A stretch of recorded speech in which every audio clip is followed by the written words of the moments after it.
1983년 6월 30일 오후 10시 15분 KBS의 스튜디오에는 평소와는 다른 긴장감이 감돌고 있었다. 한국전쟁이 끝난 지 30년, 분단이 시작된 지 38년이 흘렀지만 여전히 수많은 가족들이 38선이라는 보이지 않는 벽에 가로막혀 생사조차 알 수 없는 상황이었다. 이날 밤 역사상 가장 극적인 방송이 시작되려 하고 있었다. 당시 한국 사회는 권위주의 정권에서 경제개발에 매진하고 있었지만 분단의 상처는 여전히 깊었다. 이상가족에 대한 논의조차 금기시되던 시절 갑작스럽게 시작된 이 방송은 마치 봉인되었던 판도라의 상자를 여는 것과 같았다. 이상가족 상봉 방송의 시작, 처음 기획 단계에서는 단순한 휴먼 다큐멘터리 정도로 여겨졌던 이 프로그램이 실제 방송되자 전국이 들썩였다.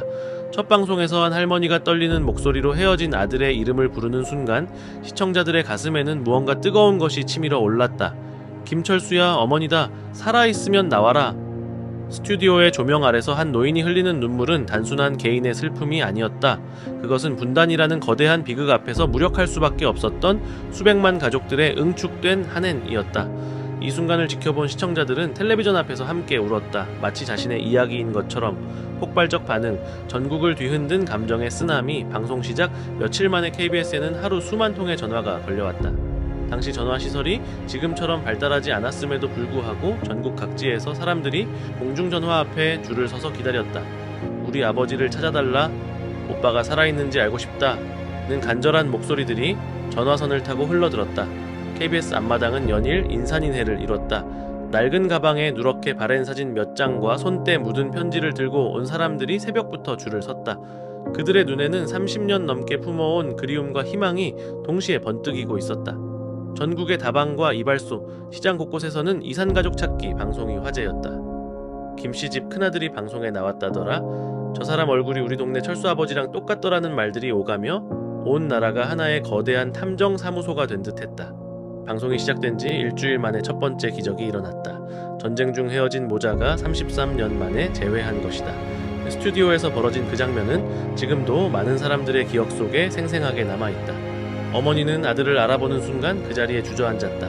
아들 역시 어머니의 품에 안기며 아이처럼 울음을 터뜨렸다. 33년이라는 세월이 만들어낸 주름과 백발, 그리고 서로의 모습이 너무나 달라져 있었지만 혈육의 정은 한순간에 모든 것을 확인시켜 주었다. 어머니, 정말 어머니세요? 우리 아들 많이 컸구나. 그들의 대화는 완전한 문장이 아니었다.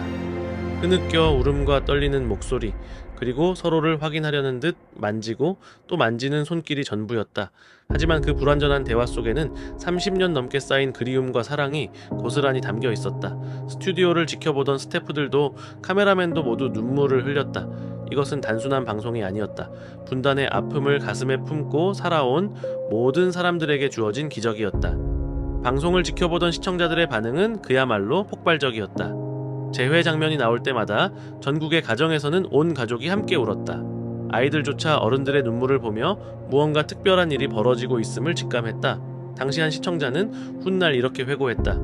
텔레비전 앞에서 울면서도 우리 집 전화가 울릴까봐 귀를 쫑긋 세우고 있었어요. 혹시 우리 아버지 소식이 있을까 해서요.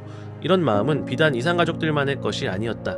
분단을 직접 경험하지 않은 젊은 세대들도 부모의 이야기를 통해 들어왔던 분단의 아픔이 현실로 다가오는 것을 느꼈다. 텔레비전 속 재회 장면을 보며 그들은 분단이 단순한 역사적 사실이 아니라 지금도 계속되고 있는 현실임을 깨달았다. 이상가족 찾기 방송은 단순한 휴먼 프로그램을 넘어서 한국 사회 전체의 거대한 변화를 불러왔다.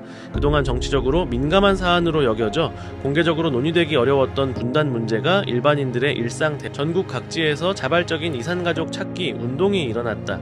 동사무소마다 이산가족 명단이 붙었고 신문사들은 연일 이산가족 찾기 특집 기사를 실었다. 학교에서는 아이들이 우리 할아버지도 북쪽에 형님이 계신다며 자신의 가족사를 털어놓기 시작했다. 무엇보다 놀라운 것은 이 방송이 보여준 한민족의 저력이었다. 정치적 이념을 떠나 순수한 인간적 정서로 뭉친 모습은 분단 이후 처음 보는 민족적 화합의 순간이었다.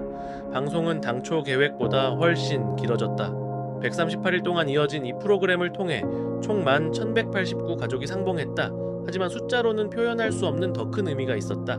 그것은 분단으로 상처받은 민족의 마음이 조금씩 치유되어 가는 과정이었다.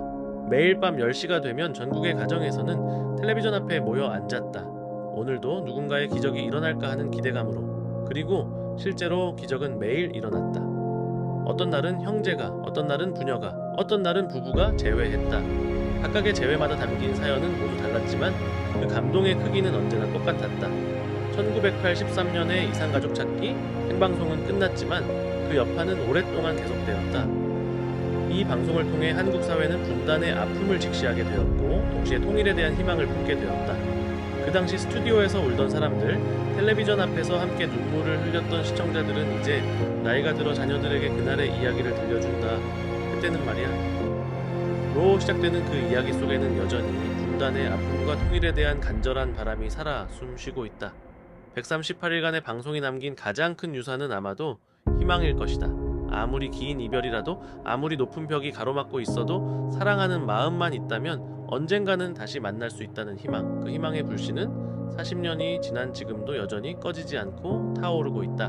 분단체제가 만들어낸 수많은 비극 중에서도 1983년 여름밤의 그 방송은 우리에게 인간의 사랑이 얼마나 위대한지, 그리고 그 사랑 앞에서는 어떤 장벽도 무너질 수 있다는 것을 보여주었다.